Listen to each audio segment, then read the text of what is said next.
இன்றைக்கான டாபிக் வந்து பார்த்திங்கன்னா விவசாயம் தான். ஸோ நம்ம நாட்டின் முதுகெலும்பே வந்து விவசாயம் தான். இன்னும் கொஞ்சம் நாள் அந்த முதுகெலும்பே இல்லாமல் போக போகுது. ஏன் அப்படின்னா, நீங்கள் யாருமே சப்போர்ட் பண்ணலனா அப்படின்னா தான்.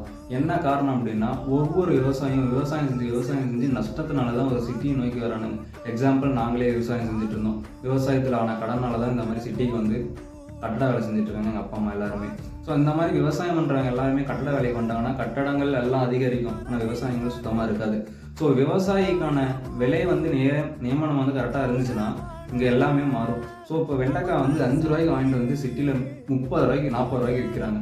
ஸோ அங்கே நீங்கள் 20 ரூபாய்க்கு வாங்கி ஸ்ட்ரெயிட் லைன் வந்து 25 ரூபாய்க்கு விற்றீங்கன்னா கூட அது பிரச்சனை இல்லாமல் இருக்கும். 5 ரூபாய்க்கு வாங்கி 40 ரூபாய்க்கு விற்றீங்கன்னா 35 ரூபா எங்கே போகிறது? 5 ரூபாய்க்கு விற்றுட்டு அவன் நஷ்டப்பட்டு போகிறதா? இதனால் யாருமே பயந்துட்டு விவசாயம் பண்ண மாட்டேங்கிறாங்க. ஸோ இது யாருமே கேள்வியும் கேட்குறது இல்லை. எல்லாருமே கேள்வி கேட்டால் தான் எல்லாமே மாறும். ஸோ இன்னும் கொஞ்ச நாளில் விவசாயம் எதுவுமே இல்லைன்னா எதை சாப்பிடுவாங்கன்னு தெரியல, என்ன பண்ணுவாங்கன்னு தெரியல. ஸோ எங்கள் ஜென்ரேஷன்லாம் முடிஞ்சிடும். இன்னும் ஃப்யூச்சர் ஜென்ரேஷன் வரும்போது சாப்பாட்டுக்கெல்லாம் என்ன?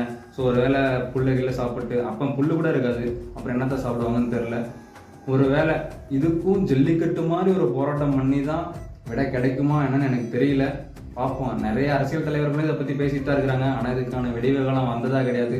ஸோ ஆளுங்கட்சியும் சரி, ஆண்ட கட்சியும் சரி, இதுக்கு மேலே ஆட்சி பண்ண போகிற கட்சியும் சரி, ஏதாச்சும் ஒன்று சொல்யூஷன் கொடுக்குமான்னு தெரில.